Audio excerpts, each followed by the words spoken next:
Joining us now, former Secretary of State Mike Pompeo, now a Fox News contributor. Welcome back to Fox News Sunday. Good morning. It's great to be with you, Shannon. All right, let's start with the UK, and it's telling us that it's discovered a plot that Russia is trying to put a Russian-backed or Russian-sympathetic individual as the new leader in Kiev. The NSC here on the U.S. stateside says this kind of plotting is deeply concerning.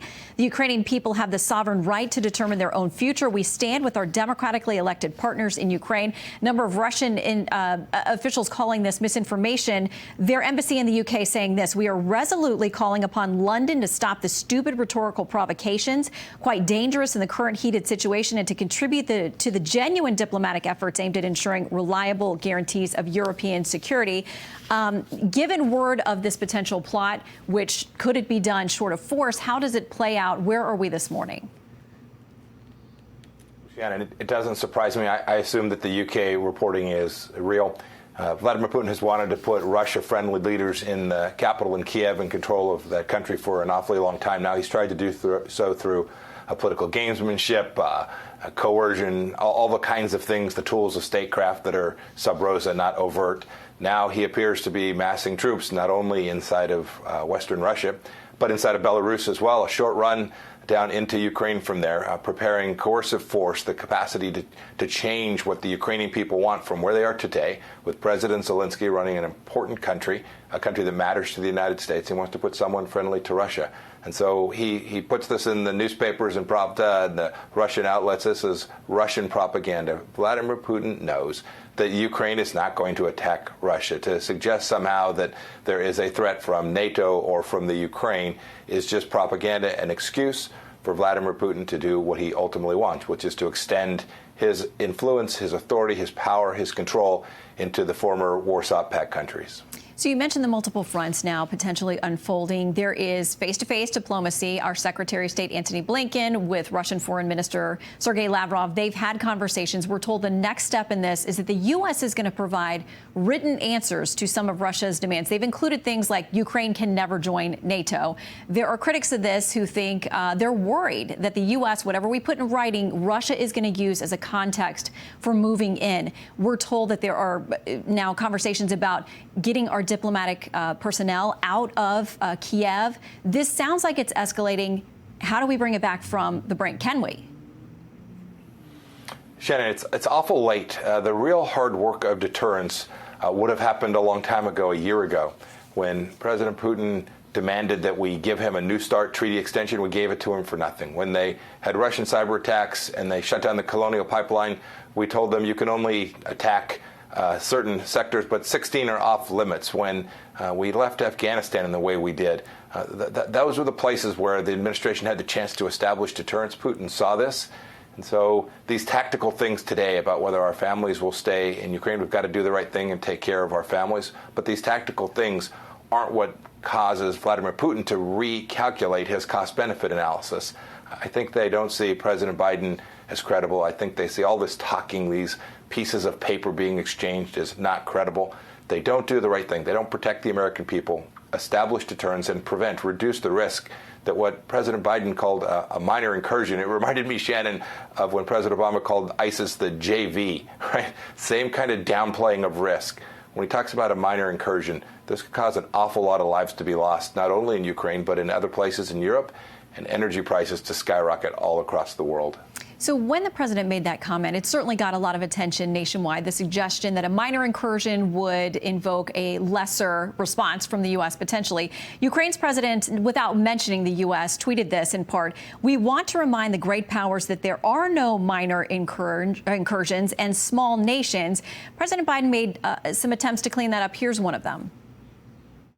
I've been absolutely clear with President Putin. He has no misunderstanding. If any assembled Russian units move across the Ukrainian border, that is an invasion.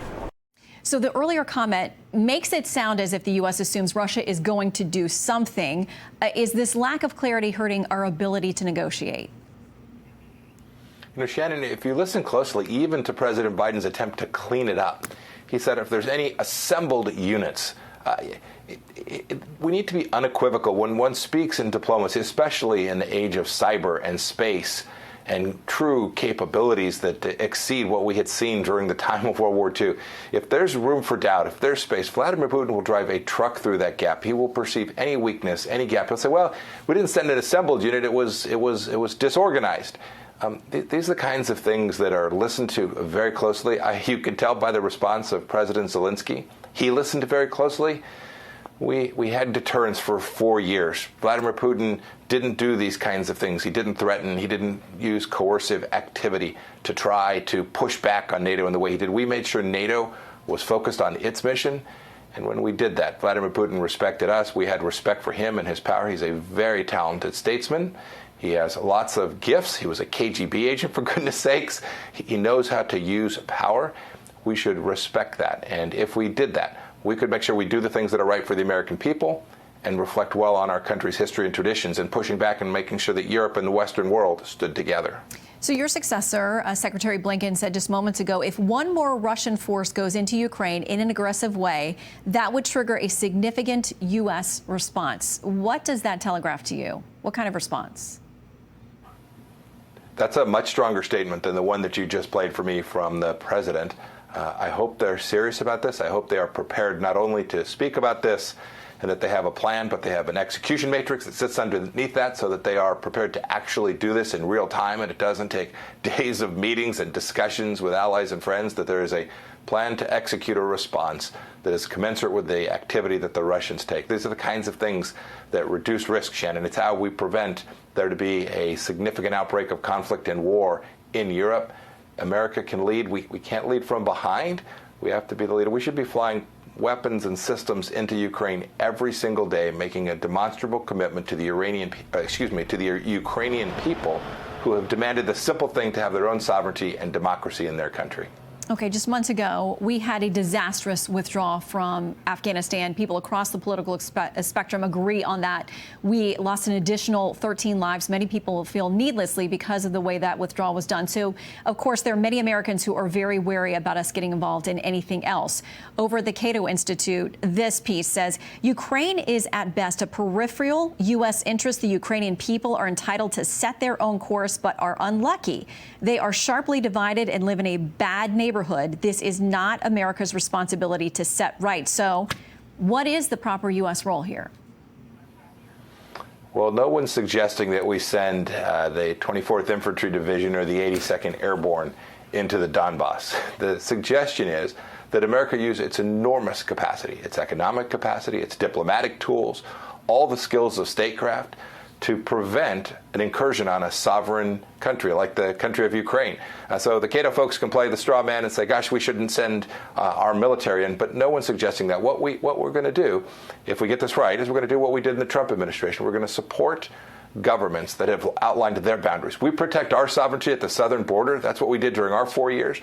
Other countries should be permitted to do that, and no rogue nation like the Russians should be permitted to violate that sovereignty without a response from the Western countries, including NATO. So there have been a lot of conversations between Russia, with Iran, with China. There have been joint military exercises. There are all kinds of conversations going on with those individual countries as they work together. How worried are you about China, them watching this, knowing the air incursions they've had, for instance, into Taiwan's air defense zone? How closely do you think these other nations are watching this particular dispute to make their decisions about what they think about U.S. foreign policy? Shannon, they're watching very closely. They watched our administration. When Qasem Soleimani threatened the United States, we took a strike. When we were under assault from different places in the world, we responded in a way. President Trump said, if you use chemical weapons in Syria, we'll respond. We did. We did it all without sending thousands of soldiers or creating a war any place in the world, Shannon. So they're watching very closely. They're watching to see if this administration has the resolve and the steel to use all of its tools to preserve sovereignty for a nation like Ukraine. I promise you, not only are Xi Jinping and Chairman Kim and the Ayatollah watching, but so are the people of Taiwan, the Iranian people, and the Chinese people as well. The whole world watches how America leads, and when we fail to do so, we create instability, and the cost, the risks to people in Iowa, Nevada, and Kansas, my home state, are real. We have to get this right.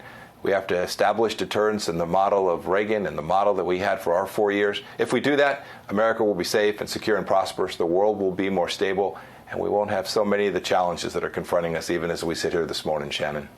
Secretary Pompeo, thank you. We appreciate your time this weekend. Of course, we will keep a close eye on all these developments. Yes, ma'am. Thank you, Shannon. Have a great day. You too.